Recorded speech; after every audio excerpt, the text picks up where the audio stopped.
പ്രാർത്ഥിക്കുമ്പോൾ നമ്മൾ ശ്രദ്ധിക്കേണ്ട കാര്യം അദമുൽ അജലത ഫിൽ ഇസ്തിജാബ, ഉത്തരം കിട്ടാൻ ധൃതി കാണിക്കാതിരിക്കുക. അത് പ്രാർത്ഥനയുടെ ആദാബുകളിൽപ്പെട്ടതാണ്. ഉത്തരം കിട്ടാൻ, പ്രാർത്ഥിച്ച കാര്യത്തിന് ഉത്തരം കിട്ടാൻ ധൃതി കാണിക്കാതിരിക്കുക. പൊതുവേ മനുഷ്യൻ ഏത് കാര്യത്തിലും ധൃതിയുള്ളവനാണ്. പ്രത്യേകിച്ച് എന്തെങ്കിലും ഒരു കാര്യം കിട്ടാനുണ്ടെങ്കിൽ, നമ്മൾ എന്തെങ്കിലും ഒരു അപേക്ഷ കൊടുത്തിട്ടുണ്ടെങ്കിൽ, എന്തെങ്കിലും ഒരു കാര്യം ആരോടെങ്കിലും ചോദിച്ചിട്ടുണ്ടെങ്കിൽ അത് കിട്ടുന്നത് വരെ നമുക്ക് സമാധാനം ഉണ്ടാകില്ല, കിട്ടാൻ ധൃതി കാണിക്കും.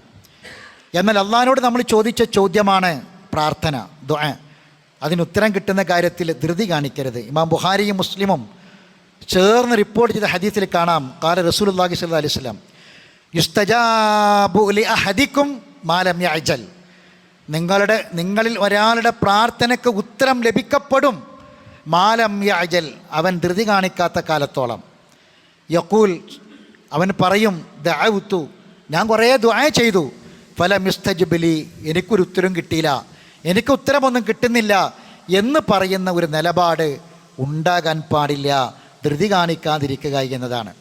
നമുക്കറിയാം, പരിശുദ്ധ ഖുർആനിൽ ഒരുപാട് പ്രാർത്ഥനകളുണ്ട്. ആ പ്രാർത്ഥനകളിൽ ഏറെയും അള്ളാഹ് പറഞ്ഞു ഫസ്തജാബ, അള്ളാഹ് ഉത്തരം കൊടുത്തു എന്നാണ്. ഉത്തരം കൊടുത്ത പ്രാർത്ഥനകൾ ഏറെയുമുണ്ട്. എന്നാൽ ആ പ്രാർത്ഥനകളിൽ നമുക്ക് കാണാം, പ്രാർത്ഥിച്ചു വർഷങ്ങളോളം കാത്തിരുന്നു, ധൃതി കാണിക്കാതെ. ഞാൻ ഓതി വെച്ച സൂറത്ത് മറിയം, അതിൻ്റെ ആദ്യ ആയത്തുകളാണ് കാഫ് ഹായ ഐൻ സ്വാദ്, ദിക്റു റഹ്മത്തി റബ്ബിക അബ്ദഹു സക്കരിയ. ഇത് നബിനോട് പറയാണ്, നിൻ്റെ റബ്ബ് തൻ്റെ അടിമയായ സക്കരിയാക്ക് ചെയ്തു കൊടുത്ത അനുഗ്രഹത്തെ സംബന്ധിച്ചുള്ള വിവരമാണിത്. സക്കരിയ നബിക്ക് ചെയ്തു കൊടുത്ത റഹ്മത്തിനെക്കുറിച്ചുള്ള വിവരണമാണിത്. എന്താണ് ആ വിവരണം? ഇത് നാദാ, അദ്ദേഹം വിളിച്ചു പ്രാർത്ഥിച്ച സന്ദർഭം. റബ്ബഹു, തൻ്റെ റബ്ബിനോട് നിദാഅൻ ഖഫിയ, വളരെ പതുക്കെ വിളിച്ചു പ്രാർത്ഥിച്ച സന്ദർഭം. റബ്ബറിഞ്ഞാൽ മതി, റബ്ബിനോട് വളരെ പതുക്കെ പറഞ്ഞാൽ മതി, ആരും ബോധ്യപ്പെടുത്തേണ്ട കാര്യമൊന്നുമില്ല. സക്കരിയ നബി വളരെ പതുക്കെ തൻ്റെ റബ്ബിനോട് വിളിച്ചു പ്രാർത്ഥിച്ച സന്ദർഭം. ഖാല, അദ്ദേഹം പറഞ്ഞു, റബ്ബി, എൻ്റെ റബ്ബേ, ഇന്നി വഹനൽ അള്മു മിന്നി വഷ്തഗല റഅസു ഷൈബ. റബ്ബേ, എൻ്റെ എല്ലുകളൊക്കെ ബലഹീനമായി, എൻ്റെ മുടിയാണെങ്കിൽ അത് നരച്ച് തിളങ്ങുന്നതായിട്ടുണ്ട്. എത്ര കാലമായി റബ്ബെ ഞാൻ പ്രാർത്ഥിക്കുന്നു, എൻ്റെ എല്ലൊക്കെ അത്രയും വയസ്സായി, അതുവരെ പ്രാർത്ഥിച്ചു. എന്നിട്ട് സക്കരിയ നബി പറയാണ്, വലം അക്കും ബി ദുആഇക റബ്ബി ഷക്കിയ, എൻ്റെ റബ്ബിനോട് പ്രാർത്ഥിച്ചിട്ട്, എൻ്റെ റബ്ബേ, നിന്നോട് പ്രാർത്ഥിച്ചിട്ട് ഞാൻ ഒരിക്കലും ഭാഗ്യം കെട്ടവനായിട്ടില്ല. ഷക്കിയ, ഞാൻ ഒരിക്കലും നിരാശനായിട്ടില്ല, ഭാഗ്യം കെട്ടവനായിട്ടില്ല. വൈന്നി ഖിഫ്തുൽ മവാലിയ മിൻ വറാഇ വകാനത്ത് ഇംറഅതി ആഖിറ. റബ്ബേ, എനിക്ക് പിറകെ വരാനുള്ള എൻ്റെ ബന്ധുമിത്രാദികളെപ്പറ്റി എനിക്ക് പേടിയാണ് റബ്ബേ, ഭയമാകുന്നു. എനിക്ക് ഇനി തലമുറ ഉണ്ടാകുമെന്ന് പേടിയാണ്. എൻ്റെ ഭാര്യയാകട്ടെ ആഖിറൻ, പ്രസവിക്കാൻ കഴിയാത്ത വന്ധ്യയാണ് റബ്ബേ.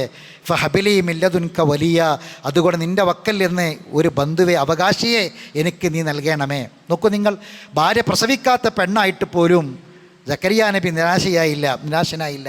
യരിസുനി വ യരിസുമിൻ ആലി യാക്കൂബ്, എനിക്കും യാക്കൂബ് നബിൻ്റെ കുടുംബത്തിനും ഒരു അനന്തരാവകാശിയെ, പിൻഗാമിയെ കൊണ്ട പടച്ചോനെ. വജഅലഹു റബ്ബി റളിയ, എല്ലാവരാലും തൃപ്തിപ്പെട്ട ഒരു സന്താനമായി തീരുകയും വേണം, അങ്ങനെ ആക്കുകയും ചെയ്യണമേ. ഈ കഥ എന്തിനാ പറഞ്ഞത്? ഇത് പറഞ്ഞിട്ട് സക്കരിയ നബിൻ്റെ പ്രാർത്ഥന പറയാണ്. പ്രാർത്ഥിച്ചു എത്രയോ കാലം, ഒരു ധൃതിയും കാണിച്ചില്ല. ഉത്തരം വരും. നോക്കൂ നിങ്ങൾ, അങ്ങനെ വർഷങ്ങളോളം കാത്തിരുന്നു. ചിലപ്പോൾ അങ്ങനെയാണ്, കാത്തിരിക്കേണ്ടി വരും.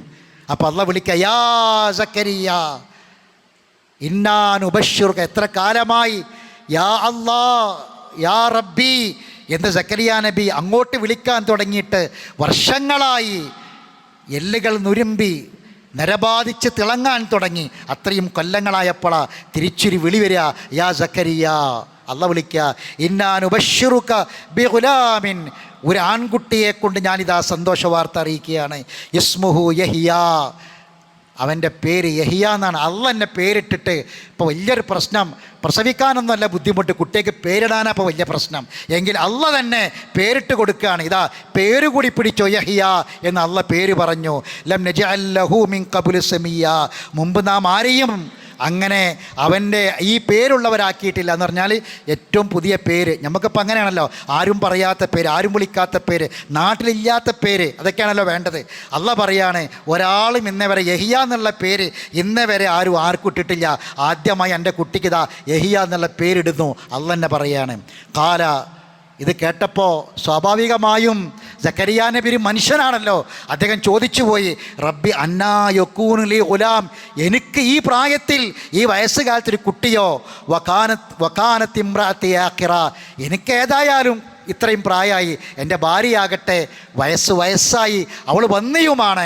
വഖദ് ബലഗത്തു മിനൽ കിബരി ഇത്തിയ, ഞോളെ വയസ്സെന്താണെന്നറിയോ, ഞാൻ ചുക്കിച്ചുളിഞ്ഞ് വയസ്സായി, കിബരി എത്തിയ വയസ്സിന് അങ്ങേയറ്റമായി ചുക്കിച്ചുളിഞ്ഞു ഞാൻ, എൻ്റെ ഭാര്യ ഒരിക്കലും പ്രസവിക്കാത്ത പെണ്ണുമാണ്, ഞങ്ങൾക്ക് കുട്ടിയോ?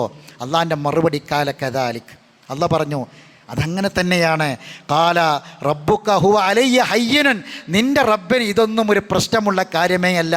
വഖദ് ഖലഖ്തുക മിൻ ഖബ്ലു വലം തകു ഷൈആ, അങ്ങ് മുമ്പ് നീ യാതൊന്നുമല്ലാതിരുന്നപ്പോൾ നിന്നെ നാം സൃഷ്ടിച്ചില്ലേ? നിൻ്റെ ഉപ്പാക്കും ഉമ്മാക്കും നീ ജനിച്ചല്ലോ, അത് ഉണ്ടാകാതിരുന്നൊരു കാലത്തല്ലേ പിന്നീട് ഉണ്ടായില്ലേ? എങ്കിൽ ഇങ്ങനെ നിനക്കൊരു കുട്ടിയെ തരിക എന്നുള്ള കാര്യത്തിൽ എനിക്കൊരു പ്രയാസവുമില്ല എന്ന് അള്ളാഹു മറുപടി പറഞ്ഞു. സഹോദരങ്ങളെ, ഈ സംഭവം സൂറത്ത് മറിയം വായിക്കുമ്പം ആദ്യം തന്നെ അള്ളാഹ് പറഞ്ഞു വെച്ചത് എന്തിനാ? അള്ളാഹിനോട് ഏത് കാര്യം പ്രാർത്ഥിക്കുകയാണെങ്കിലും ധൃതി കാണിക്കരുത്. ധൃതി കാണിക്കാതിരുന്നാൽ അള്ളാഹു ഇതിന് ഉത്തരം നൽകുമെന്ന കാര്യത്തിൽ സംശയമില്ല.